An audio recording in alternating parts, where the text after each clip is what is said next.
Remember when she said she set up the private server because she only wanted one BlackBerry? You remember that?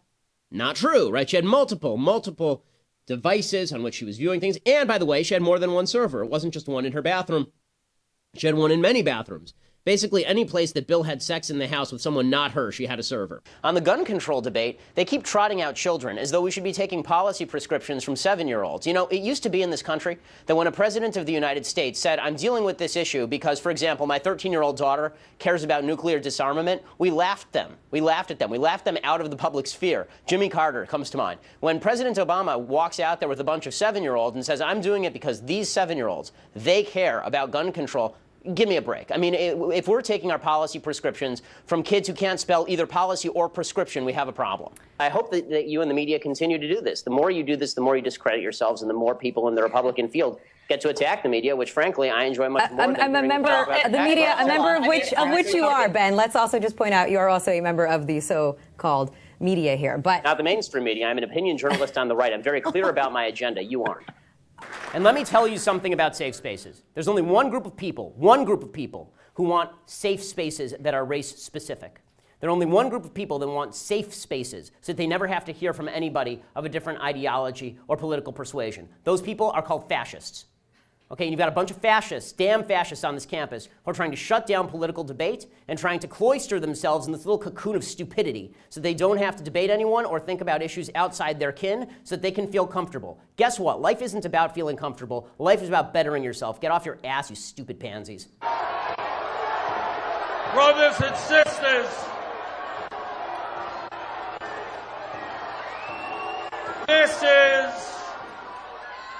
this is the real world that we live in.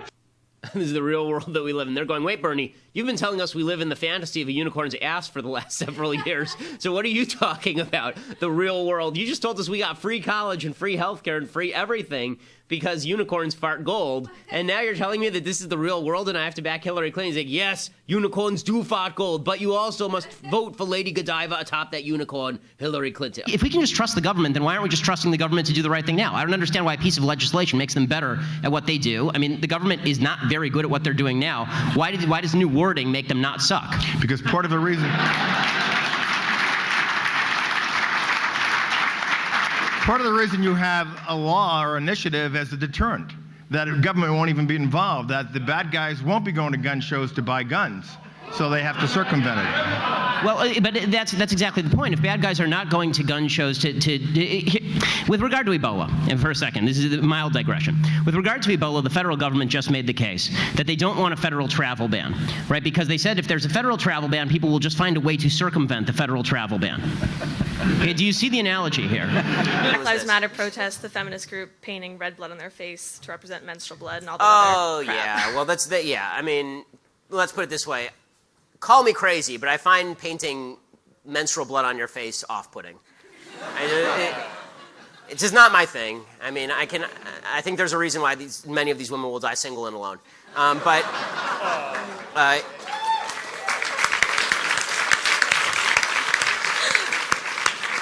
But don't worry, they'll have their 83 cats to comfort them. I mean, I do think that the media has been holding back, but I think this is a reality TV show that's far beyond what they can control at this point. I mean, today's Ryan-Trump meeting was basically The Bachelor with Reince Priebus playing Chris Harrison, and the only question was whether Ryan was going to give Trump a rose or whether he was going to offer him a night in the fantasy suite. I mean, this whole thing is so far beyond the realm of natural politics that I'm not sure the media can control it. I mean, what do they hit him with at this point? He's done everything publicly. He's been in every scandal imaginable. Unless you catch him with a horse or something, I'm not sure exactly what damages him. They have grave concerns about whether it's appropriate to prosecute somebody for gross negligence, which is why they've done it once that I know of in a case involving espionage. We can stop it there. So when I look this at is the a bunch of facts crap. Okay, everything he's saying right now is crap, and then I'll explain why this is crap. Number one, as far as the level of intent, he says, did she know she was doing something wrong, right? That's what he says. Those are his words. That's the second element. Did she know she was doing something wrong? Oh, let's see. Let's see. She set up a private server with all sorts of classified information in her basement, and in her bathroom, and she had multiple servers, and she lied about it repeatedly. She was told by the State Department she shouldn't be doing it, and her people told the State Department to shut up. Did she know she was doing something wrong? Hell yes, she knew she was doing something wrong. Of course she knew she was doing something wrong. As far as the idea that he can't prosecute under 793F because it's grossly negligent, and then he says, we wouldn't want to prosecute people if they didn't know they were doing something wrong.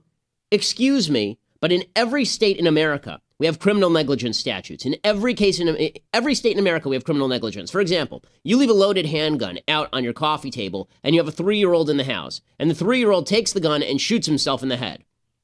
You will be prosecuted for criminal negligence. You will. You'll be prosecuted for criminal negligence. Is that something that James Comey is coming out against now? He's saying, well, you didn't have intent for the kid to shoot himself in the head. No, you idiot. Of course. Criminal negligence exists. Of course, gross negligence exists. The entire purpose of the statute was to say we need to take care of our national secrets to the extent that even if you make a mistake with national secrets, you're still going to get punished. So he's just rewriting the law wholesale to avoid incriminating Hillary Clinton. That's what this is. The strongest argument on the right side, presumably, which is why I'm on the right, is evidence and logic. The problem is that in an argument, evidence and logic actually tend to lose to character assault. Character assault tends to win. Because once you've been labeled a racist, no one wants to hear your evidence and your argument. And so, as I have frequently said, the biggest mistake that people on the right make is that when they are called a racist, sexist, bigot, homophobe, they then proceed to try and have a normal conversation with the person who labeled them this. Right? The proper answer to "you're a racist" is not, you know what, let's have a discussion about race in America. The proper answer to "you're a racist" is, no, you're an a-hole.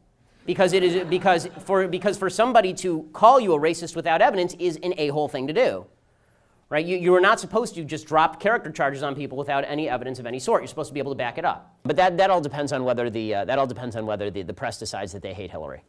If they decide that they hate Hillary and they can find the bright new young thing, then they'll throw Hillary over in a New York Minute, unless they've decided that they really love Bill so much that they want Hillary. They can't stand. The press can't stand Hillary. I mean, nobody on the left can really stand Hillary. They love Bill, but they can't stand Hillary. Basically, the press's relationship with Hillary is Bill's relationship with Hillary. Right? They're in a forced marriage, and they don't really like her very much, and they will cheat at the first available opportunity. But, yeah, but they have to be there because, hey, it's Hillary. I have a 2-year-old and I have a 2-month-old. Those generations are only going to be protected if we revivify our movement, if we come together around those values, and if we learn who our enemies are, and if we fight them every single step of the way, never giving an inch, and if we never stop fighting. We can't get tired. If we do, they win. We can't let them have a few victories. They exploit every single victory and then push on to the next victory. The left is a ceaseless, heedless monstrosity. It's our job to hold that wall. Now, Ronald Reagan always said this. He always said freedom is never more than one generation away from extinction. And that's exactly right. But to avoid extinction, we have to grow, we have to evolve, we have to get stronger, we have to get tougher. We have to rededicate ourselves to the principle. We have to rededicate ourselves to the fight. And that's hard work. And that's our mission. We're an empire of liberty. We're a nation conceived in freedom. Our mission is to carry that freedom forward in the face of all odds. And that mission doesn't change. That mission is eternal. And that mission calls to us from the end of history. It's God's mission. It's the founders' mission. It's a mission that has to be fulfilled at all costs. The heroes of days past, Washington and Adams and Jefferson and Lincoln and Reagan, our fathers, our mothers, our ancestors, who fought to bring us to these shores and then make these shores free and give their kids a chance, they're cheering us on. They are. I believe in an afterlife. And they're cheering us on, begging us to stumble forward because nobody else is going to carry the torch. We're the guardians of limited government and individual liberty. We're the guardians of Judeo-Christian Western civilization. There's no one else left. We're the last line of defense. We stand together, and we must never, ever, and we will not ever, ever stop fighting. Thanks so much.